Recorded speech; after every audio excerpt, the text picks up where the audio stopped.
What's up, you lot? In today's video we're going to be focusing specifically on the custom tactics that I use that helped me get gold 1 in Foot Champions. This video is going to be the first of my FIFA tip series where I share my knowledge and experiences in hopes that you or people like you can improve your game in FIFA, whether it's getting gold 3, gold 2, gold 1. Consider subscribing and turning on your notifications so that you don't miss when I upload my tips on this channel. But without further ado, let's break down my custom tactics that help me get gold 1. So to start things off, my balanced tactic is pretty much irrelevant. This is the formation I use just to get max chemistry. You're gonna see players change their positions based on their tactics, so don't worry too much about this formation right here. It's purely for chemistry purposes. It's very important to get 10 links for every player to ensure that they play at their maximum potential. That's all there is to it, to this balanced tactic. We're going to begin with my ultra defensive tactic, which is the 5-3-2 formation. I implemented this as soon as I noticed more opponents using this formation against me, and to be honest, it's well balanced because it's a bit deceiving. Like, you think it's a 5-man at the back, but it's actually not. The wing backs are actually wingers, so they tend to be bombing forward in attack, but in defense they'll obviously create the 5-man defense. As for the player instructions, I don't really change anything at all. I do change the DM to stay back while attacking and cover center, because that's usually a typical instruction that you implement to your DMs, because obviously I don't want my DM to be bombing forward and leaving that gap in midfield. I will admit though, I don't like using this formation. The only reason I use this formation, and the only scenario where I do use this formation, is when I'm facing an opponent that is using the 5-3-2. Because to be honest, it's so annoying to come up against this formation. So me being petty, I thought I'd even the playing field by joining them essentially. It's just so that my opponent doesn't have an advantage over me if I'm playing my normal tactics, my normal formations. Heck, I don't even know if I'm using it correctly. I just slapped it on because I saw people use it, so I thought, let me counteract this formation by using this formation. For my actual tactics, my defensive style, I like press after possession loss. It's just my favorite way to defend against my opponent when they have the ball. Width, I like to keep it at 5 out of 10, just so that I have the perfect balance of my team not being too narrow or too wide, because if I'm too narrow, my opponent's going to have too much space on the sides, and if I leave them too wide apart from each other, my opponent is going to have all the space in the world. It will lead to easy goals. So I pretty much never have gone either way fully. I just kept it in the middle. It's the same with depth. So with depth, it depends on how deep or higher up the pitch my players, my team are situated. Again, I want to keep it at 5. It's that perfect middle ground where my team isn't sitting too deep, because if I sit too deep, it's gonna invite so much pressure for my opponent, meaning that they're gonna have way more chances to score, and obviously I don't want that to happen. And if I put him too high, it's gonna be allowing my opponent to create easy chances with through balls, long balls, basically vulnerable from a counter attack. So yeah, I'll keep it at 5. That's pretty standard, I think. When it comes to this formation, I like to keep it neutral, balanced. I like this formation to maintain its shape so that players don't behave or attack in a way that gets them out of position. So yeah, I keep it at balanced. Width, same reason I said before when it comes to my defensive tactics. An even amount of space in between my players so that they don't create too much space for my opponent when it comes to the sides or even in the middle of the park. As for my players in box, as well as my corners and free kicks, I like to have a healthy amount of players sitting back, defending the counter attack. So whenever we're taking a cross, corner, free kick, I have bodies to check any attackers that are running in the wings or running in the middle, so that they don't create a deadly counter attack which leads to a goal. This is pretty much how you're going to see how all my tactics are set up. There may be a change or two in the next formations, but we'll go through those as we go along. So that's my ultra defensive tactic. This is my defensive tactic, but really it's my main formation, my real formation, the 4-1-2-1-2 narrow variation. This formation allows me to play my kind of football, which is tiki-taka, almost Arsenal-esque kind of play, but I like to dominate the middle of the park and create chances with my front three, which is Pepe, Aubameyang and Henry in that sense, or get marauding runs from my two centre mids, in this case Odegaard and Ruben Neves. And in a defensive sense, I have McTominay, Fofana, Walker, and my fullbacks, you know, holding the defensive line and giving these 5 players the freedom to attack. So when it comes to my instructions, unlike my ultra defensive formation, I did make some slight changes here and there. So for Henry's instructions, I have him at getting behind and stay forward.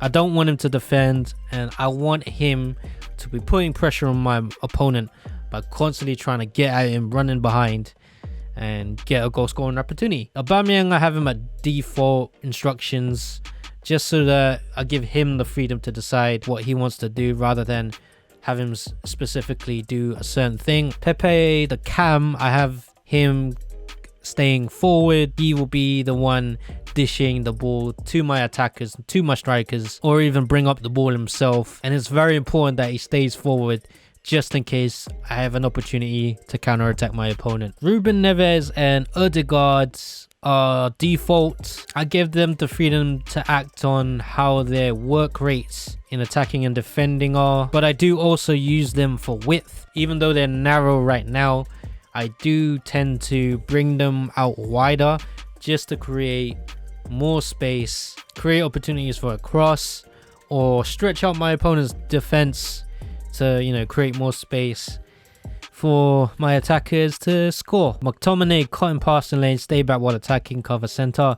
That's pretty much staple for a DM. I don't need McTominay, for example, to attack. I'll leave that to the top 5 players ahead of him. The center backs are default, but my fullbacks, these are the most important instructions for this formation. I have my fullbacks that stay back while attacking as well, because in Foot Champions, you're going to come across opponents that are going to use these rapid wingers as well as their fullbacks. They're going to overload the wings to put pressure on my fullbacks. And so because of that, I have them stay back while attacking to maintain the defensive shape, and to also have the option to have 4 players in defense rather than having potentially just 2. Because if I put my fullbacks even in balanced attack, let alone join the attack, if my fullbacks are caught out of position all the way up the pitch, bruv, my opponent's going to have a field day scoring against me. So it is very important that you maintain your shape so that you don't get counter-attacked as easily. Of course, the weakness of that is I don't have good enough width because of how narrow this formation is. But the way I like to play, like I just said, if I do need width, I'll use Odegaard and Ruben Neves and drag them out wide just in case I need to. Or even if I absolutely need to, I can use Henry and Aubameyang as narrow wingers and have Pepe become the spearhead in attack.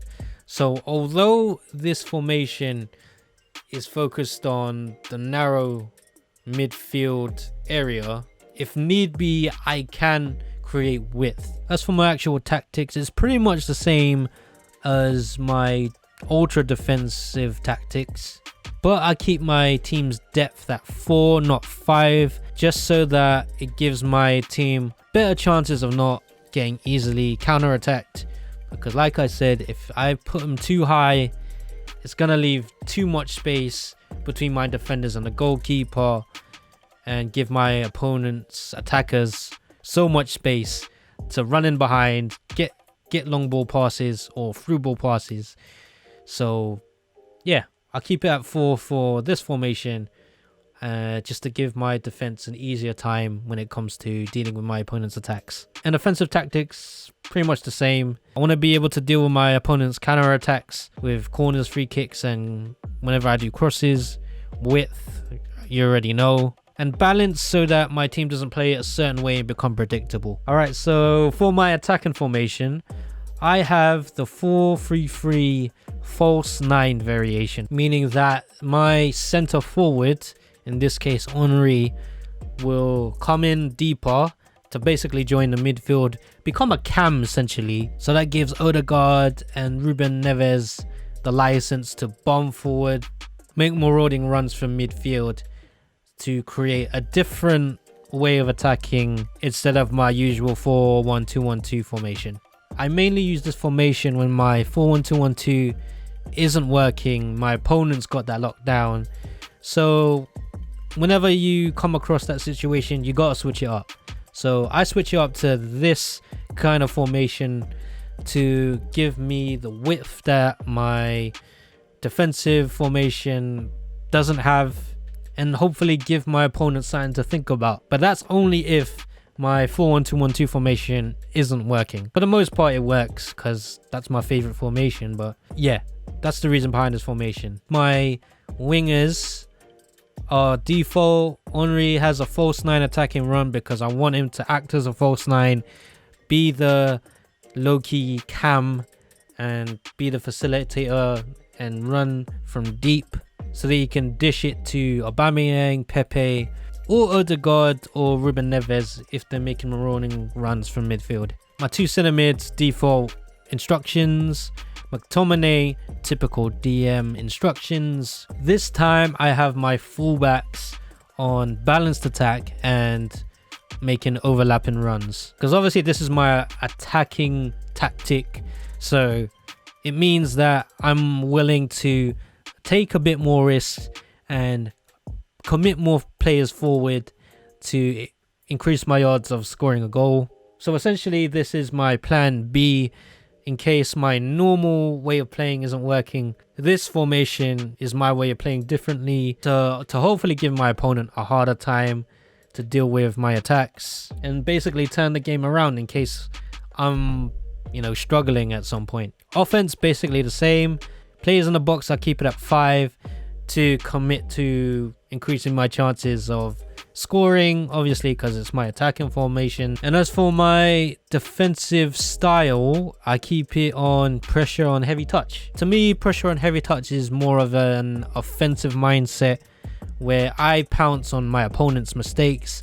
So if they make a bad pass, my team will be on it ASAP and create goal scoring opportunity as quick as possible. Alright, and lastly, this is my ultra attacking tactic. It's pretty self-explanatory. My ultra attacking, I just full send because I desperately need a goal. I typically use this if I'm behind, obviously, and I only use it after the 75-minute mark, because obviously if I'm full sending, my players, my team are gonna be on it. So they're going to be out of position, they're going to be bombing forwards. And with the 3-4-1-2 formation, only my centre backs, the 3 at the back, are defending. Everybody else is attacked, except maybe McTominay, because I do want to give myself a little bit of a defensive shape. And I only use this formation near the end of the game because this formation, these tactics, will drain my player's stamina so quick, which will leave me very vulnerable if I use this formation for too long. So it's only to be used if I full send because I need a goal. So when it comes to the instructions, this is where it gets really all out offense. For my 2 strikers, I have them getting behind and stay forward because I need them to run at my opponent's defense. I have my cam at stay forward as well, so that you can dish the ball to my strikers when they're running in behind and that. Heck, I even got my wingers to have getting behind instructions. So essentially my wingers are strikers as well. Oh, and I'm not done. I have Ruben Neves getting forward as well, because screw it, we need a damn goal. And I have my defenders that stay back while attacking, just to give me the chance to actually defend in case I am vulnerable for an attack. It's literally an all or nothing attacking formation, because if I'm losing and it's late in the game, I'm gonna lose anyway, so I may as well go for it. And as for my tactics, this is where it really changes up. Width I keep the same, but my depth, I have them at 7, so a relatively high line. I don't want to bomb them all the way forward. I'm going to leave too much space for my opponent to exploit. If I do, leave it at 4, so I keep it at 7, just to give myself a little bit of an ability to defend. So for my offensive style, I have it at fast build up, because screw it, we need a goal ASAP. I want bodies in my opponent's half. No dilly-dallying, just be in my opponent's half to get into a position to score. And I want you to get there as fast as possible. That's why I use this one. So to accommodate that, that's why I put players in a box up to 6 instead of my usual 4. But I'll keep it tame when it comes to free kicks and corners, because I don't really score from free kicks and corners anyway. So again, very little point in me beefing it up, because if I do, I'm leaving myself completely vulnerable to conceding again and ruining my chances of making a comeback anyway. So yeah, I keep it at 2, and yeah, that's pretty much it. These are my custom tactics that I use, which helped me finally get gold 1, consistently get gold 2. If I do find a formation that improves my game even more, I'll let you guys know in another video. And that will be the end of my custom tactics breakdown video. If you like my breakdown of my custom tactics, feel free to give this video a like. I'd appreciate it very much if you do. And if you're brand new and enjoyed this tips video, consider subscribing and turning on your notifications. I'm going to be posting more tips in the future, so stay tuned for that. And also, if you got any questions, leave them in the comments below as well. Anyways guys, my name is Nige. Thank you so much for watching this video, and I'll see you very soon in the next one. But until then, I'm out. Thank you guys, and peace.